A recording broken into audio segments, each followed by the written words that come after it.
الحمد لله وكفى وسلام على عباده الذين اصطفى وصلي وسلم على حبيبنا المجتبى وعلى آله وصحبه نجوم الهدى وقادة التقى أما بعد فأعوذ بالله من الشيطان الرجيم بسم الله الرحمن الرحيم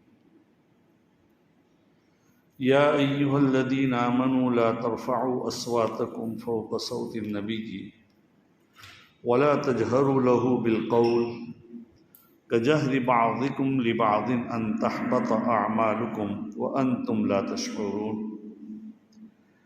إن الذين يغضون أصواتهم عند رسول الله أولئك الذين امتحن الله قلوبهم للتقوى لهم مغفرة وأجر عظيم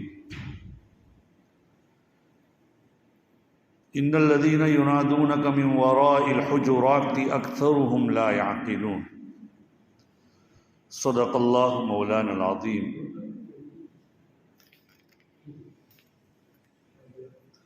عزیزان محترم، گزشتہ ہفتے سورہ حجرات کی پہلی آیت کی تلاوت کی تھی. آج پہلی آیت کے سلسلے میں جو ایک آدھ بات رہ گئی تھی اس کو کہہ کر آگے انشاءاللہ بات ہوگی. قرآن پاک کی جو گزشتہ ہفتے پہلی آیت تلاوت کی تھی سورہ حجرات کی، اس میں اللہ تعالیٰ فرماتے ہیں اے ایمان والو، اللہ اس کے رسول سے آگے مت بڑھو.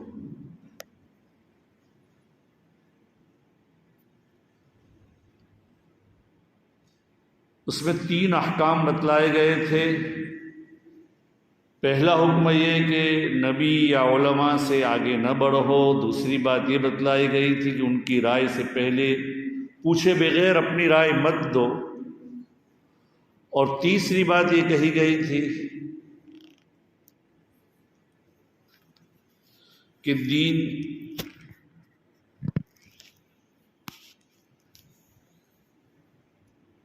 ماننے کا نام ہے. اب چوتھی آج بات یہ بتلانا ہے کہ آیت کریمہ سے یہ بات معلوم ہوئی کہ ہمارا دین کامل ہو چکا ہے. حجۃ الوداع میں نبی اکرم صلی اللہ علیہ وسلم پر آیت کریمہ نازل ہوئی تھی الیوم اکملت لکم دینکم واتممت علیکم نعمتی ورضیت لکم الاسلام دینا. لہذا دین ماننے کا نام ہے اور دین پورا ہو چکا ہے. اس میں کسی کو بھی کسی قسم کی رخنہ اندازی کرنے کی یا کمی بیشی کرنے کا حق نہیں. جیسے ایک آدمی اگر یہ کہے کہ میں مغرب کی نماز 3 رکعت ہے لیکن اچھا نہیں لگتا 3 رکعت 4 رکعت پڑھ لوں گا میں. آج لوگ یہی کہتے ہیں کہ دین ہی کی تو بات ہے، ہم کوئی برا کام تھوڑا کر رہے ہیں، دین کا ہی کام کر رہے ہیں. لیکن دین کا کام وہ کیا جائے جو منہاج نبوت پر ہو. دین کا کام وہ ہو جو نبی اکرم صلی اللہ علیہ وسلم نے بتایا ہو، ورنہ یہ بھی دین کی بات ہے. لیکن 3 کی بجائے 4 رکعت نہیں پڑھ سکتے. یہ جیسے کہ ہم لوگ فرض نماز پڑھتے ہیں تو فرض نماز مثلا 4 رکعت والی نماز ہے تو 4 رکعت والی نماز میں 2 رکعت کے بعد اتحیات کے بعد کھڑا ہونا ہے. تو اگر کوئی آدمی اتحیات کے بعد اللہم صلی علی محمد درود پڑھ لے تو کیا مسئلہ ہے؟ سجدہ سہو لازم ہوگا. ارے درود تو پڑھا ہے تم سجدہ سہو کہتے ہو، کوئی یہ کہہ سکتا ہے؟ ہر چیز کا ایک محل اور موقع اور محل ہوتا ہے، اس کے مطابق کرنے کا نام دین ہے. تو اس سے یہ بتلایا گیا اس آیت کریمہ میں کہ اللہ اس کے رسول سے آگے نہ بڑھو. انہوں نے جو بتلایا ہے دین تام ہو چکا ہے. یا جیسے کہ آدمی سال بھر کے روزہ رکھ سکتا ہے، جب بھی چاہے نفلی روزے رکھ سکتا ہے، لیکن 5 دنوں میں روزہ رکھنے سے شریعت نے منع کیا ہے. عید کے 2 دن اور بقرعید کے بعد جو دوسرا، تیسرا اور چوتھا دن ہے، یہ 3 دن، یعنی گویا کہ بقرعید کے دن کے ساتھ 4 دن وہ اور عید الفطر کا 1 دن، ان 5 دنوں میں روزہ رکھنے سے شریعت نے روکا۔ اب کوئی آدمی کہے میں تو روزہ رکھوں گا، ارے دین روزہ رکھنا تو یہ بھی ایک عبادت ہے، تو بھائی عبادت وہ کی جائے جو شریعت میں مطلوب۔ ہمارا دین تام ہے، کسی کا محتاج نہیں۔ بہرحال آگے کیا آیت کریمہ ہے جو میں نے آگے چلنا ہے؟ آگے فرماتے ہیں اللہ تعالیٰ، ترجمہ سن لیجئے، یا ایھا الذین آمنوا لا ترفعوا اصواتکم فوق صوت النبی، اے ایمان والو اپنی آواز نبی کی آواز سے بلند نہ کریں، ولا تجہروا لہ بالقول، نبی کے سامنے ایسے کھلم کھلا نہ بات کرے جیسے کہ آپس میں ایک دوسرے سے کرتے ہیں، ولا تجہروا لہ بالقول کجہر بعضکم لبعض، ایسے کھل کر ایسے زور سے نبی کے سامنے بات نہ کرے جیسے آپس میں کرتے ہیں، ان تحبط اعمالکم وانتم لا تشعرون، کہیں ایسا نہ ہو کہ تمہارے اعمال حبط ہو جائیں، تمہارے اعمال سب خاکستر ہو جائیں، اللہ کی طرف سے سارے اعمال بیکار ہو جائیں اور تمہیں معلوم بھی نہ ہو۔ اسی لیے گزشتہ ہفتے بتلایا تھا اس آیت کا شان نزول کہ صدیق اکبر رضی اللہ تعالیٰ عنہ اور حضرت عمر رضی اللہ تعالیٰ عنہ کا جو آپس میں بنو تمیم کا جو وفد آیا، اس وفد میں اختلاف ہو گیا تھا، وہ کہہ رہے تھے کہ اس کو امیر بناؤ، اس کو امیر بناؤ، تو آواز بلند ہوئی تھی ان کی، اس کی طرف بھی اشارہ ہے۔ دوسری بات یہ ہے کہ اگر نبی کے سامنے آواز بلند کریں گے تو اعمال حبط ہونے کا امکان ہے، تو حضرت صدیق اکبر رضی اللہ تعالیٰ عنہ نے مشورہ دیا تھا کہ قعقاع ابن معبد کو امیر بنا دیا جائے، یعنی وہ آپس میں حضرات شیخین یعنی ابو بکر و عمر بات کر رہے تھے، اور حضرت عمر کی رائے یہ تھی کہ اقرع ابن حابس کو بیان کیا جائے، تو صدیق اکبر نے کہا تم میری بات کی ہر وقت مخالفت کرتے ہو، اس میں ان کی آواز بلند ہو گئی، وہ آپس میں بات کر رہے ہیں اور اس میں بلند ہو گئی، تو قرآن نے کہہ دیا کہ لا تقدموا، ایک تو ان کے اوپر یہ کہا کہ نبی کے پوچھنے سے پہلے تم کون مشورہ کرنے والے، معلوم ہوا مشورہ ہو رہا ہو، ابھی تو نبی نے بات بھی نہیں کہ تم کیسے مشورہ کر رہے ہیں، اور نبی کے سامنے تم آواز بلند کر رہے ہو، نبی کے سامنے آواز بلند کرو، تمہارے اعمال کے حبط ہونے کا اندیشہ ہے۔ اسی لیے روایت میں آتا ہے ایک صحابی تھے حضرت ثابت ابن قیس ابن شماس، روایت میں آتا ہے اللہ کے رسول صلی اللہ علیہ وسلم نے ایک مرتبہ پوچھا کیا بات ہے ثابت ابن قیس نظر نہیں آ رہے؟ بخاری شریف کی روایت ہے ان نبی صلی اللہ علیہ وسلم افتقد ثابت ابن قیس فقال رجل یا رسول اللہ انا اعلم لك علمه، اللہ کے رسول صلی اللہ علیہ وسلم کو نظر نہیں آئے، تحقیق کی پوچھا حاضرین سے، تو ایک صحابی نے کہا کہ اللہ کے رسول میں تحقیق کر کے آتا ہوں کہ کہاں ہے وہ، کیا کر رہے ہیں۔ فَأَتَاهُ فَوَجَدَهُ جَالِسًا فِي بَيْتِهِ مُنَكِّسًا رَأْسَهُ، وہ صحابی ان کے گھر گئے، دیکھا کہ ثابت سر جھکائے ہوئے بیٹھے ہوئے ہیں، فَقَالَ لَهُ مَا شَأْنُكَ، کیوں ایسا حال ہے تم، کیوں ایسے بیٹھے ہو بھائی، نظر نہیں آ رہے؟ فَقَالَ شَرٌّ كان يرفع صوته فوق صوت النبي صلى الله عليه وسلم فقد حبط عمله وهو من اهل النار،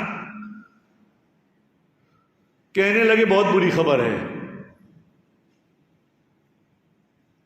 ان کی آواز یعنی میری، کیا کہہ رہے ہیں ثابت، میری آواز نبی کی آواز سے بلند تھی،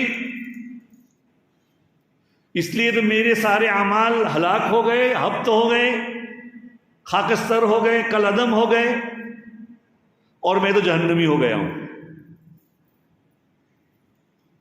حالانکہ یہ صحابی ایسے تھے جیسے بعض لوگوں کی آواز بہت فطری طور پر بلند ہوتی ہے، وہ اپنا والیوم جتنا بھی گھٹائے اتنا بلند آواز فطری طور پر، تو ان کی آواز فطری طور پر بلند تھی۔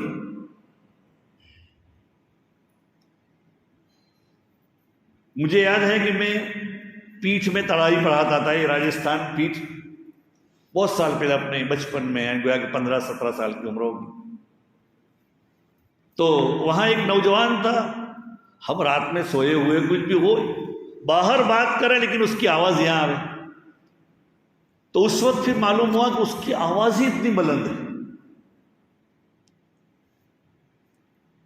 اتنی اس کی آواز بلند ہے، جیسے کہ صحابہ میں حضرت عباس جو اللہ کے رسول صلی اللہ علیہ وسلم کے چچا تھے، ان کی آواز بہت بلند تھی، 8 میل تک ان کی آواز جاتی تھی، 8 میل۔ اور لکھا ہے کہ اگر شیر کے پاس زور سے بول دے تو شیر کا کلیجہ پھٹ جائے۔ اور اسی پیٹھ میں ایک آدمی تھے، میں نے ان کی آخری زندگی میں دیکھا، نابینا تھے، مولانا محمد حنیف پیٹھ بھی رحمۃ اللہ علیہ، جو مفتی محمد حنیف پیٹھ تھے ان کے چچا تھے، تو وہ پیٹھ میں اذان دیتے تھے بغیر مائک کے، تو سیمل وارے میں سنائی دیتی تھی، لوگ یہ کہتے ہیں۔ تو ایسے ہوتا ہے، یہ تو آواز بعض مرتبہ فطری ہوتی ہے۔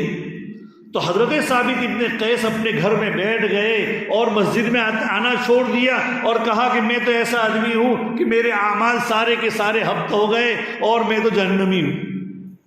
اس صحابی نے تحقیق کر کے اللہ کے رسول صلی اللہ علیہ وسلم کے پاس آئے اور واقعہ بتلایا۔ فَأَتَى الرَّجُلُ النَّبِيَّ صلی اللہ علیہ وسلم فَأَخْبَرَهُ أَنَّهُ قَالَ كَذَا وَكَذَا، اللہ کے رسول صلی اللہ علیہ وسلم کے سامنے آ کر حالات بتلائے کہ وہ تو ایسا ایسا کہتے ہیں کہ میں تو جہنمی ہوں، میرے تو اعمال حبط ہو گئے، نبی کے سامنے میں تو زور زور سے بولتا ہوں اس لیے۔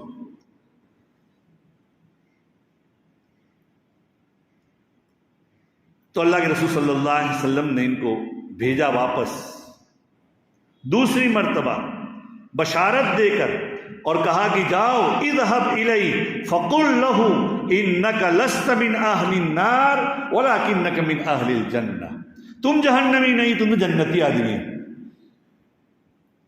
مطلب کیا ہوا کہ اگر فطری آواز کسی کی ہو بات اور ہے، ورنہ نبی کے سامنے بلند آواز سے بولنے کی اجازت نہیں۔ اسی لیے حضرات شیخین یعنی ابو بکر عمر کے بارے میں آتا ہے، جب یہ آیت کریمہ نازل ہوئی بہت آہستہ سے بولتے تھے نبی کی مجلس میں، بلکہ بعض مرتبہ حضرت عمر سے پوچھنا پڑتا تھا کیا کہہ رہے ہو۔ معلوم ہوا بڑوں کی مجلس میں، علماء کی مجلس میں اپنی آواز کو بلند نہ کی جائے۔ تو کیا کہا، یا ایھا الذین آمنوا لا ترفعوا اصواتکم فوق صوت النبی ولا تجهروا له بالقول كجهر بعضكم لبعض ان تحبط اعمالكم وانتم لا تشعرون۔ آگے قرآن کہتا ہے ان الذين يغضون اصواتهم عند رسول اللہ، وہ لوگ جو نبی کے سامنے آہستہ آواز سے بولتے ہیں، اولئک الذین امتحن اللہ قلوبهم للتقوی، یہی وہ لوگ ہیں جن کو اللہ نے تقوی کی دولت سے مالا مال کیا ہے۔ لہم مغفرۃ و اجر عظیم، ان کے لیے مغفرت بھی ہے، بڑا اجر ہے۔ آگے جو میں قرآن پاک کی آیت تک تلاوت کی تھی، معلوم ہوا نبی کی مجلس میں آہستہ سے بولا جائے۔ آگے قرآن پاک کی کریم کی آیت ہے ان الذین ینادونک من وراء الحجرات اکثرهم لا یعقلون، جو لوگ آپ کو پردے کے پیچھے سے بلاتے ہیں،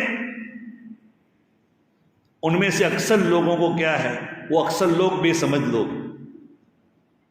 روایت میں آتا ہے کہ یہ جو بنو تمیم کا قافلہ اللہ کے رسول کی خدمت اقدس میں آیا، تو ان میں سے حضرت اقرا ابن حابس بھی تھے اس میں۔ تو اقرا ابن حابس نے، صاحب فتح الباری لکھتے ہیں کہ اقرا ابن حابس نے آواز دی باہر ہی سے، اللہ کے رسول ابھی حجرہ مبارک میں، کہ وہ لوگ جو آپ کو کمرے کے باہر سے بلا رہے ہیں، آپ کے حجرات کے باہر سے اکثر نہ سمجھ، وہ اقرا ابن حابس دیہات کے آدمی تھے بیچارے، انہوں نے کہا یا محمد اخرج الینا، اے محمد باہر آ جاؤ۔ تو قرآن کہتا ہے یہ آیت کریمہ نازل ہوئی ان الذین ینادونک من وراء الحجرات، جو لوگ آپ کو کمرے کے باہر سے بلاتے ہیں وہ بے سمجھ لوگ۔ قرآن آگے کیا وَلَوْ أَنَّهُمْ صَبَرُوا حَتَّى تَخْرُجَ إِلَيْهِمْ، اگر وہ صبر کرتے یہاں تک کہ آپ خود باہر نکلتے، لَكَانَ خَيْرًا لَهُمْ، یہ ان کے لیے بہتر تھا۔ اللہ تعالیٰ بخشنے والے ہیں، رحم کرنے والے ہیں۔ حاصل کیا نکلا؟ خلاصہ یہ ہے کہ نبی اکرم صلی اللہ علیہ وسلم کی مجلس میں اگر یا کسی علماء کی مجلس میں جائیں تو آواز پست ہو، بلند آواز نہ ہو۔ فطری طور پر آواز بلند ہے ٹھیک ہے، ایک بات تو یہ نکلی۔ دوسری بات یہ ہے کہ نبی اکرم صلی اللہ علیہ وسلم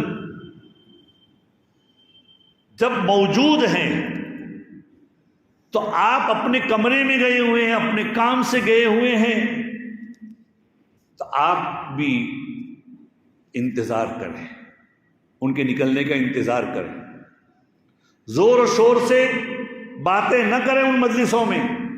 اسی لیے مسجد نبوی کے ابھی بھی آداب، مسجدوں کے ہمارے آداب ہے کہ مسجد میں شور نہ کریں۔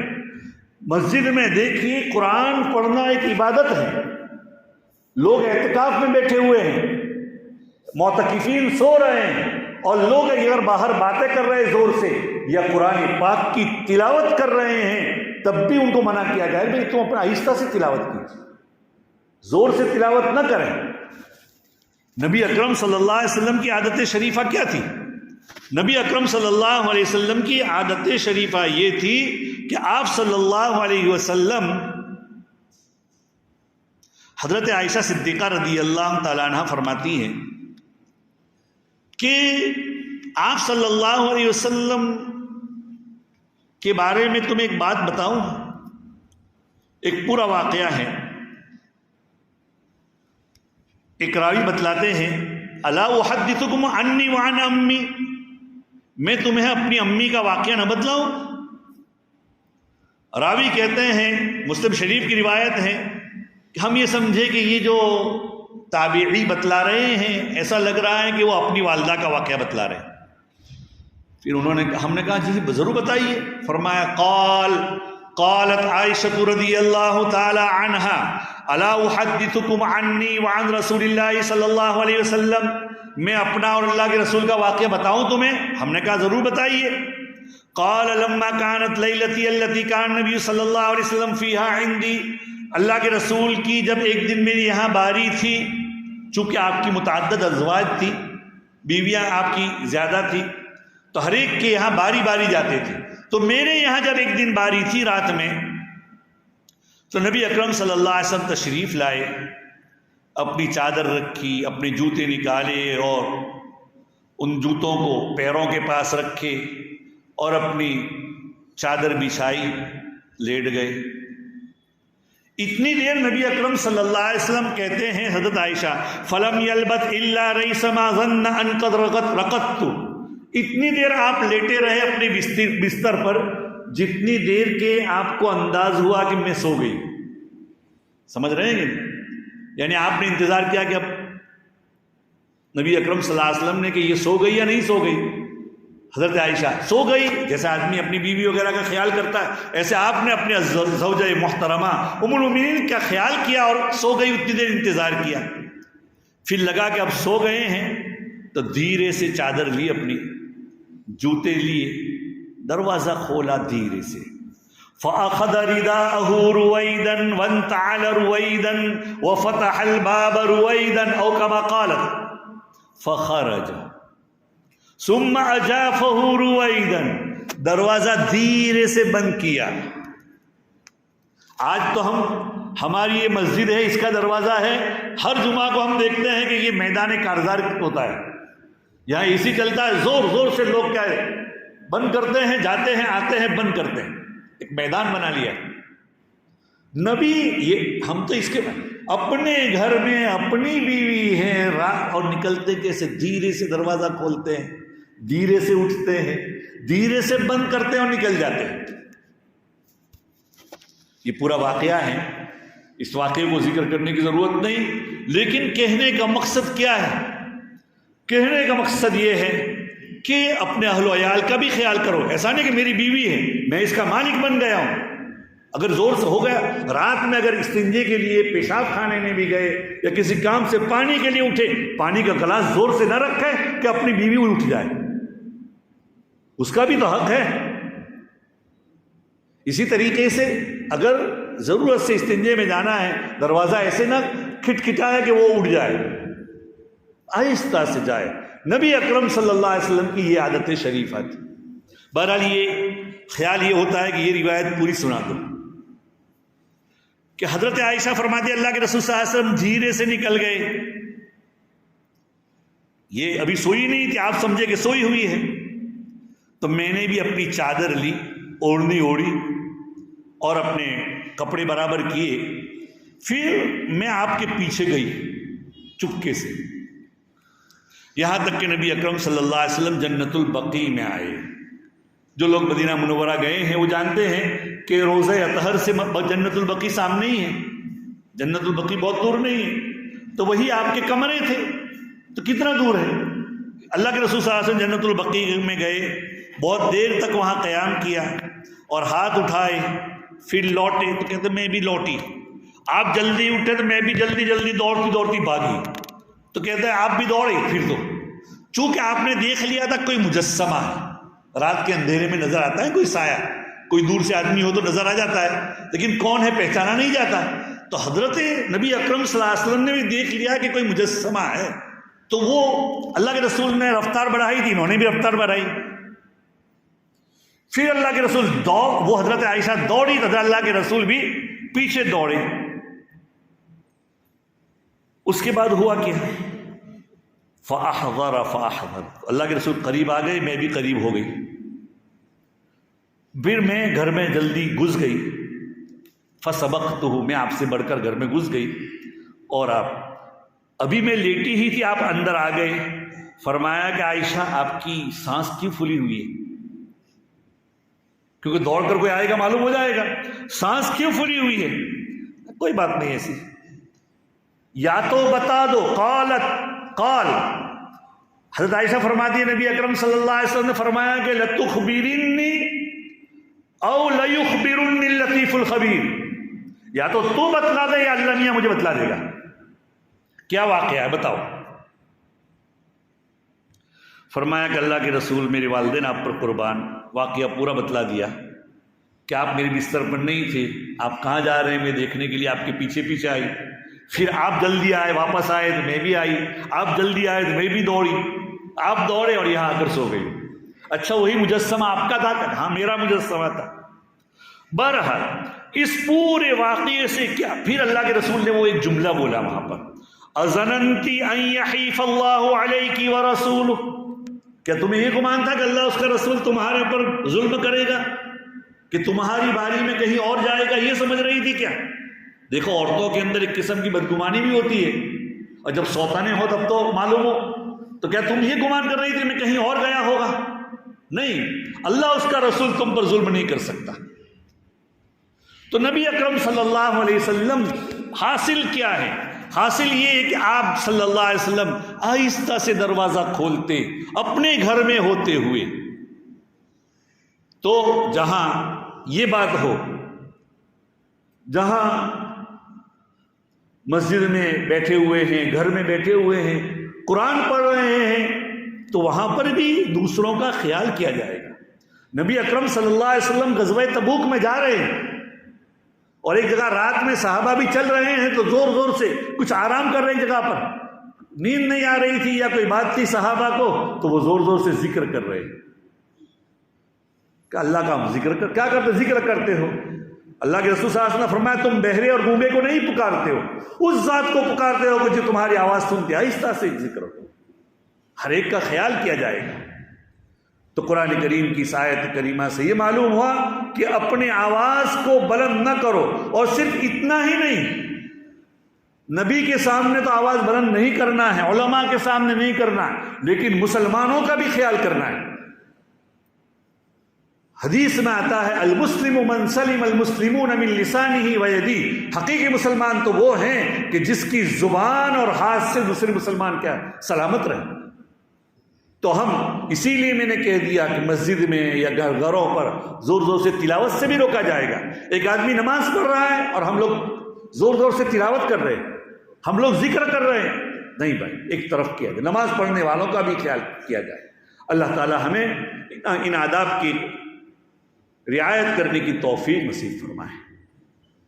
تو ان الذین ینادونک من وراء الحجرات کی اکثرهم لا یعقلون، اس کی بھی شان نزول بتلا دیا۔ وآخر دعوانا ان الحمد للہ رب العالمین، سبحان اللہ وبحمدہ، سبحانک اللہ۔